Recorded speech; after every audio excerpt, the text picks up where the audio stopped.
I'm sitting at my kitchen table 3 days before Caleb's birthday party, staring at my phone like it holds the answer to a question I can't even fully form yet.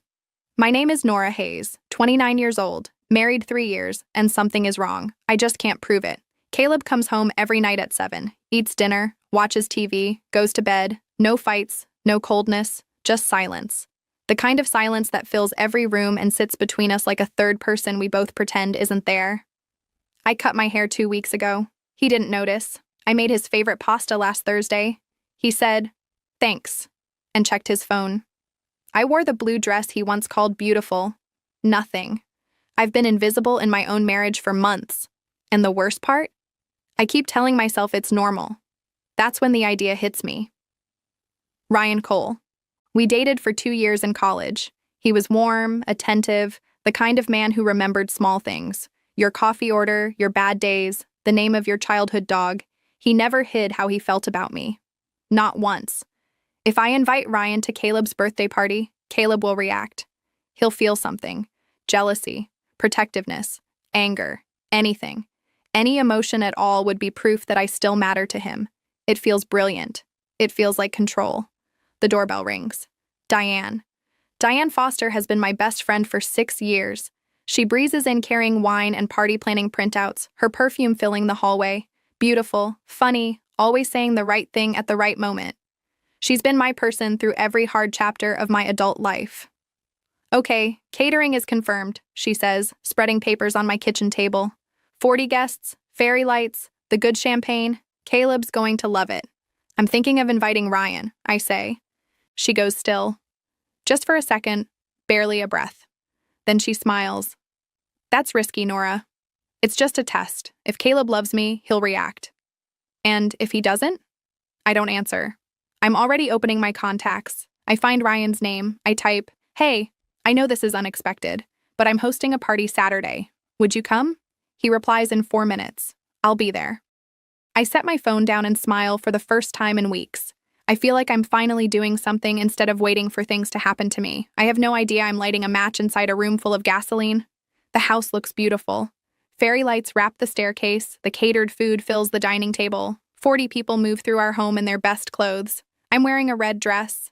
Caleb looked at me when I came downstairs and said, "You ready?" Not "you look stunning," not even nice dress, just, "You ready?" I smile. I say yes. I pour myself champagne. Lucy Marsh finds me near the door early in the evening. She's my colleague at work. Sharp eyes, quick laugh. Someone I've always liked but never gotten close enough to. "Nora," she squeezes my arm. "You look incredible tonight. Caleb is a lucky man." Something flickers in her eyes when she says it. Not admiration.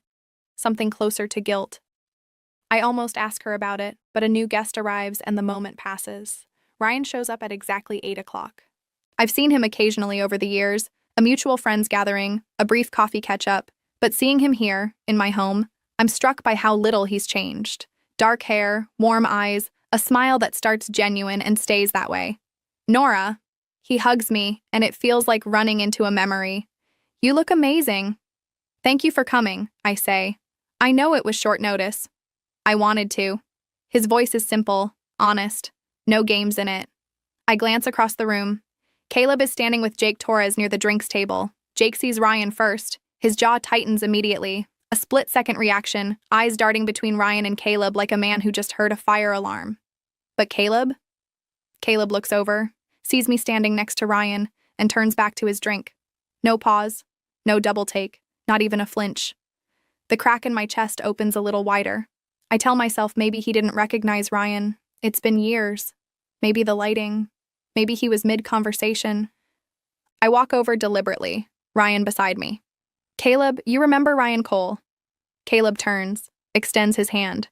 "Ryan, good to see you." Smooth, easy, completely unbothered. He shakes Ryan's hand like he's greeting someone from accounting and then excuses himself toward a group of guests across the room. Ryan watches him go. Is he always like that? No, I say. But even as I say it, I realize I'm not sure anymore. I'm not sure when this became always. Across the room, Diane raises her wine glass at me. Her smile is perfect. Her eyes are empty. The party moves around me like water around a stone. Music, laughter, the clink of glasses. Caleb works the room beautifully, touching shoulders, leaning into conversations, laughing with his whole body. He's magnetic tonight, more alive than he's been with me in months. I watch him from across the room and feel something hollow open in my stomach. Ryan stays close to me, filling the silence Caleb keeps leaving behind. He doesn't deserve you, Ryan says quietly, both of us standing near the fireplace. Ryan, don't. I'm just saying what I see. You're standing in your own home looking like a guest at someone else's party. The words land too accurately. I need air. Give me a minute, I say, and slip out the back door onto the porch. The night is cool. The noise from inside is muffled. I press my palms against the railing and breathe. That's when I hear them. Voices from the side of the house. Low, close. Familiar in a way that makes my skin go cold. Caleb's voice. And Diane's. Tonight's almost done, Caleb murmurs. I know. Diane's voice is softer than I've ever heard it. But seeing you with her all night is... Don't. Caleb's tone drops, firm and intimate at once. We talked about this. Not here. I press myself flat against the wall. My legs stop working. I can hear everything. The pauses, the familiarity, the particular quiet of two people who have had this exact conversation many times before. This isn't new. Nothing about how they're speaking to each other is new. Silence stretches. Then Diane says, she invited her ex tonight. She was testing you. A pause. Then Caleb says, I know. Another pause. Longer. I don't care. 3 words. I don't care. Not about Ryan. Not about the test. Not about me. I don't make a sound. I don't move. I just slowly slide down the wall until I'm sitting on the porch floor, my red dress pooling around me, the cold concrete underneath me, and the party continuing inside like none of this is happening. I invited Ryan to make my husband jealous. I thought jealousy was the thing standing between us, the emotion he just needed to feel to remember what we had. But you can't feel jealous over someone you've already let go. And the woman who helped him let go, the woman who held my wedding bouquet, who sat beside me when I was sick, who has my spare house key, she's standing 10 feet away from me in the dark. Inside, someone turns the music up. I stay on the floor a little longer. Then I stand, smooth my dress, and go back in. I find my face in the hallway mirror. I press my lips together. I blink until my eyes are clear. I smooth my hair. Not tonight, I tell my reflection. Not here, not in front of 40 people. Ryan appears from around the corner. He takes one look at me and stops. You okay? You look... I'm fine. Nora, I'm fine, Ryan, please. He doesn't push. He just stays close, which is the kindest thing anyone does for me all night. Diane comes back inside 2 minutes later. She crosses the room to me, arms open, pulling me into a hug that feels like being embraced by a knife. This party is perfect, Nora. You did so well. Thank you. I hug her back. I smile. I mean neither. But I need to be certain. I need every piece before I move. I find Jake Torres near the kitchen, nursing a drink and avoiding eye contact with everyone. I walk straight to him and stop close enough that he can't pretend he doesn't see me. Jake, how long? He stares at his glass. Nora. How long, Jake? Not a question. A wall he can't get around. His jaw moves. 7 months. 7 months. I've been buying new dresses, trying new recipes, suggesting weekend trips. For 7 months, I've been performing for an audience of one who had already left the theater. Thank you, I say evenly. Then I walk to the bathroom, lock the door, and run the cold tap. I grip the sink. I look at myself in the mirror. I think about screaming. I think about walking out there and ending everything right now, loudly, in front of every person who came to celebrate my husband's birthday. Instead, I breathe. Once, twice, 3 times. Not tonight. Tonight, I will finish this party. I will cut the cake and kiss him on the cheek and wave goodbye to Diane with a warm smile. And tomorrow, everything changes. I walk back out. Ryan catches my eye from across the room. He knows something is wrong. I can see it in the careful way he watches me. He crosses over slowly. Nora, whatever's happening, you don't have to pretend around me. I know, I say softly, but I have to tonight. He nods.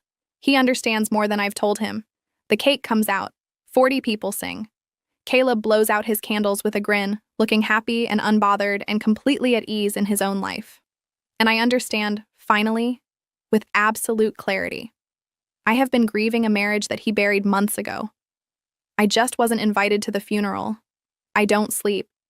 I lie beside him the entire night, listening to him breathe, staring at the ceiling, running through 7 months of moments I explained away. Every late meeting that ran past 9, every time he rolled to the far edge of the bed, every dinner I ate alone because he wasn't hungry yet. I called it stress. I called it a rough patch. I called it marriage being hard sometimes, the way everyone says it gets hard. I was a fool dressed up as a patient wife. By 6 in the morning, I'm at the kitchen table, coffee in front of me, untouched. I hear him come downstairs. Morning. He opens the fridge, pours coffee, checks his phone. Ordinary, effortless, like a man with nothing to hide because he simply doesn't think he owes me the truth. How long have you been seeing Diane? The coffee cup stops halfway to his mouth. He turns slowly. For the first time in months, he's actually looking at me. Nora, 7 months, Jake told me.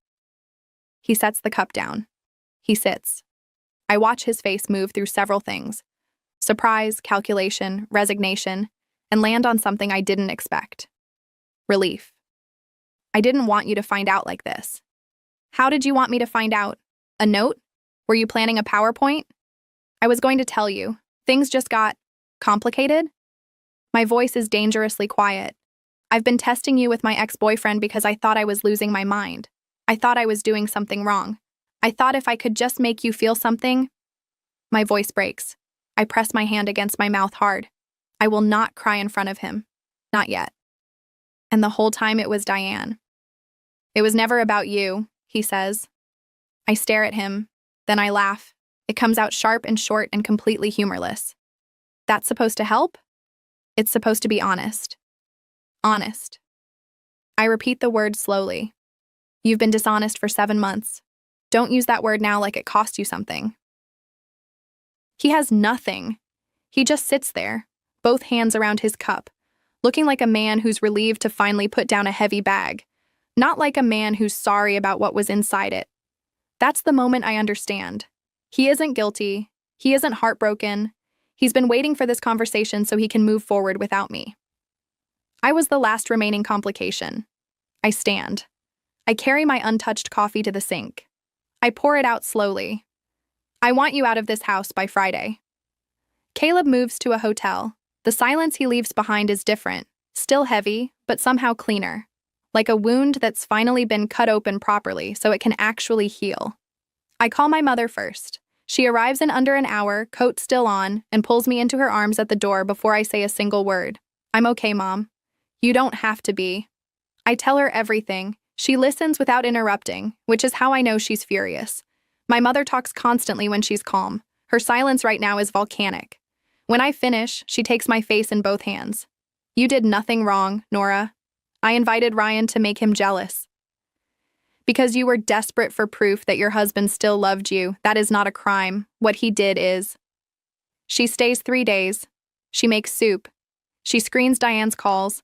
She sleeps beside me when the nights get too loud with thinking. Lucy texts me on day 2. I heard rumors for weeks. I wanted to tell you so many times. I'm so sorry I didn't. I stare at it for a long time. Then I write back. Tell me everything you know. She does. It's worse than I imagined. Caleb and Diane had been meeting at a hotel near his office. Colleagues saw them at lunch. Close, not professional, obviously more. Someone sent Lucy a photo by accident once. She deleted it immediately, too afraid to be involved. 3 days after Caleb leaves, Diane shows up at my door. She looks wrecked. Eyes raw, mascara long gone, hands shaking at her sides. Nora, please, just let me explain. There's nothing to explain. I love him. I know how terrible that sounds, but I need you to understand. You were my maid of honor, Diane. My voice is completely flat. You gave a speech at my wedding, about loyalty, about how lucky Caleb was to have me. Do you remember that? Her face crumbles. Nora, don't come back here. I close the door. I stand with my back against it, both hands pressed flat against the wood, breathing until my pulse slows. Then I walk to the kitchen table, open my phone, and call Marcus Webb. I need to start divorce proceedings. How soon can we meet?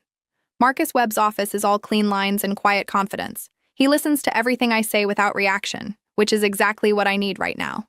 You have a strong case, he tells me. 3 years of marriage, joint property, and if we can confirm the infidelity formally, Lucy has a photo, indirect but real. Good. And this Diane, she's a close personal associate, my best friend of 6 years, maid of honor at the wedding. He doesn't flinch. Courts don't look kindly on that level of proximity. It adds weight. I leave his office feeling something I haven't felt in months. Not happiness, not relief exactly, direction, purpose. I know what I'm doing. I know why. That is worth more right now than any emotion. Ryan calls that afternoon. I almost don't answer. Just checking on you, he says immediately. No agenda, I promise. I'm okay. I heard about Caleb, a mutual friend. He pauses. For what it's worth, I saw something at the party. The way he looked at her across the room when he thought no one was watching. I almost said something. I should have. Ryan, that's not on you. Still, another pause. You always deserved better, Nora. I mean that without any ulterior motive. I know you do, I say.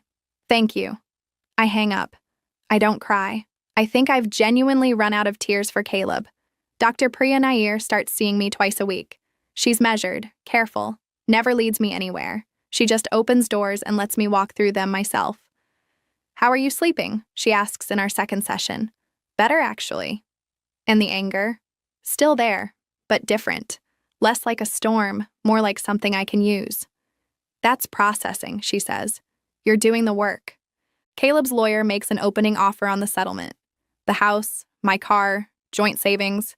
He tries to split everything down the middle in ways that favor him.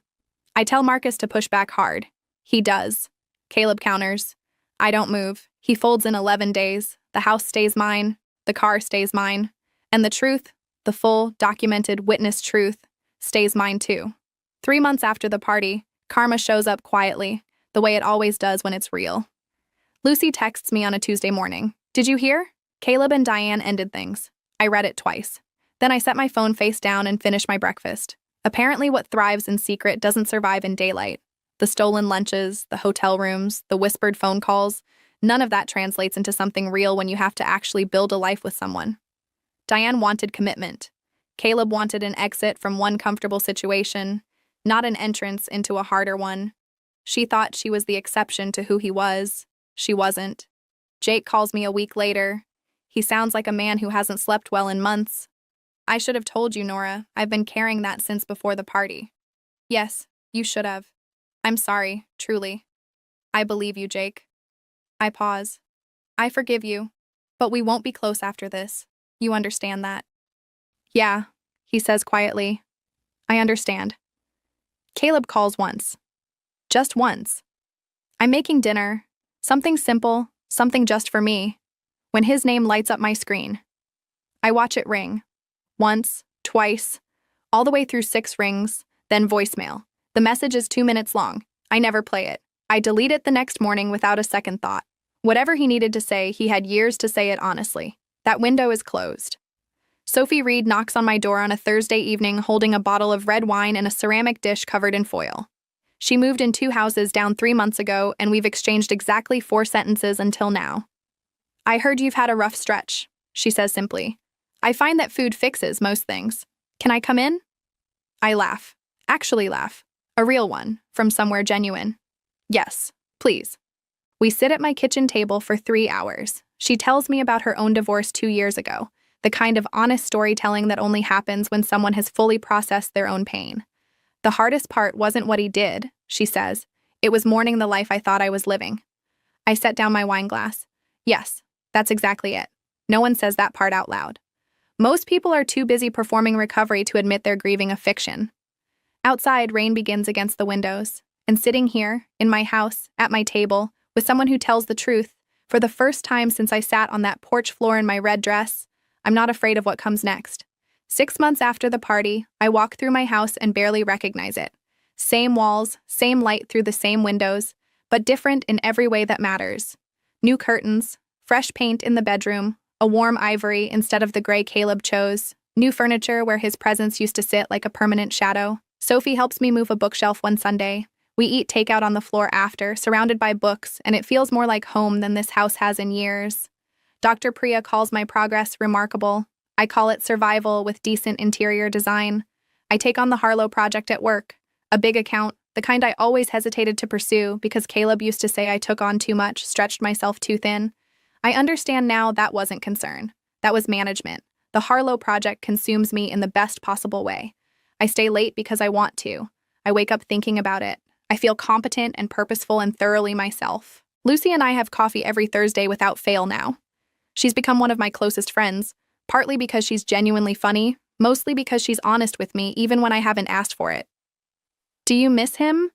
she asks one Thursday, both hands around her cup. I miss who I thought he was. That's a completely different thing. Very different. One is grief. The other would just be foolishness. Ryan texts occasionally. Light things. A funny article, a check-in, nothing weighted or expectant. I appreciate the gentleness of it. There's history between us, and maybe someday there's something else, but I'm not looking yet. I'm still learning who I am when I'm not performing for someone else's comfort. My mother calls every Sunday at 10. "You sound better." I am better. "Good. You were always too good for him, Nora." "Mom." I held that opinion for 3 years and kept it to myself out of politeness. I'm done being polite. I laugh. She laughs.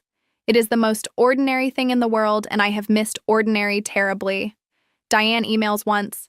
A long message, detailed, agonized, full of self-examination and apology. I read it twice, carefully, then I close it and never reply. Not from cruelty, but because some apologies belong entirely to the person writing them. She needed to send it. I don't need to receive it. Those are two separate things, and I've stopped confusing them. The divorce is finalized on a Tuesday morning. Marcus calls at 9:15. It's done. "Thank you, Marcus, for everything. You were a good client. Stayed clear-headed when it mattered most." I hang up. I sit in my kitchen, and I drink my coffee, the whole cup, while it's still hot, uninterrupted and unhurried. Small victory, but entirely, completely mine. 1 year later, I'm standing at a podium in front of 200 women at a professional development conference, and I'm telling the truth. Not about Caleb specifically, not about Diane, but about the version of myself that planned a test instead of asking a question. We test the people we love, I say, because we're terrified of asking directly. We design little experiments, an invitation here, a reaction there, because a game feels safer than a conversation that might destroy us. But I want to tell you something I learned the hard way. The game destroys you faster. The room is quiet, completely still. I played a game to test my husband's love for me. What I found instead was the truth I'd been circling for months without the courage to face. And the truth, as painful as it was the only thing that could actually set me free. A woman in the front row is crying silently, not bothering to wipe her face. After the event, she finds me near the exit.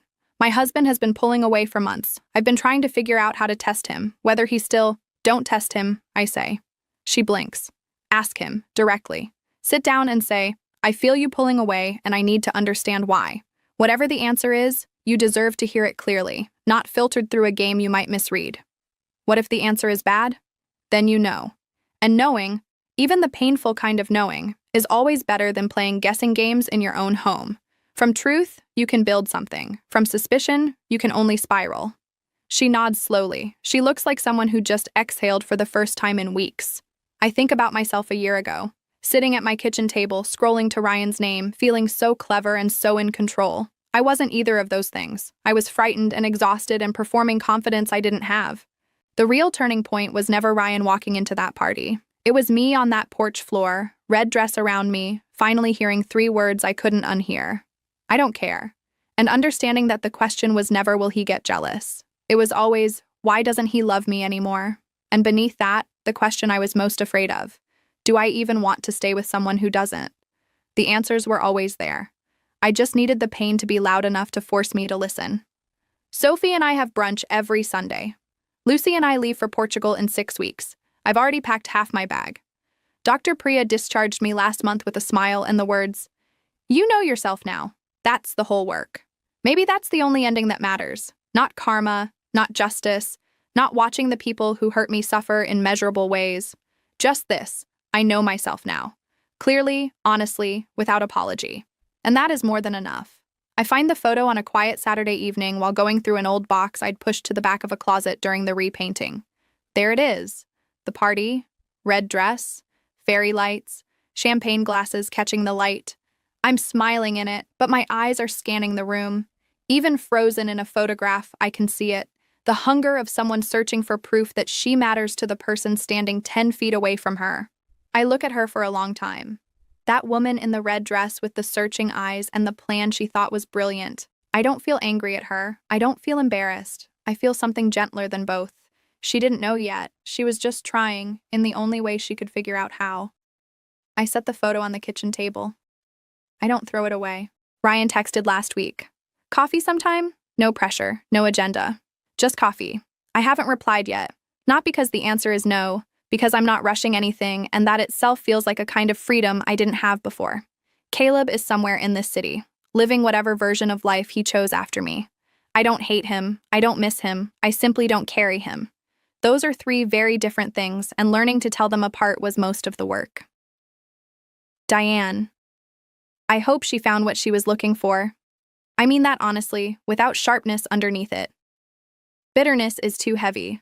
I've spent this year putting down weight, not picking up new pieces of it. The box goes back in the closet. The photo stays on the kitchen table. I make dinner. I pour wine. I sit by the window and watch the city move in the dark, loud, indifferent, alive. This city doesn't know my story. It doesn't care about the party or the porch floor or the 3 words that broke something open in my chest.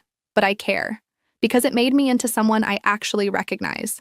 Every silent dinner, every unanswered call, every moment I made myself smaller, trying to be noticed, it all led here, to this kitchen, this glass, this window, this quiet and honest life that belongs, finally and completely, only to me. I invited my ex to test my husband's jealousy. His silent reaction destroyed everything, and from everything that was destroyed, I built something real. The end.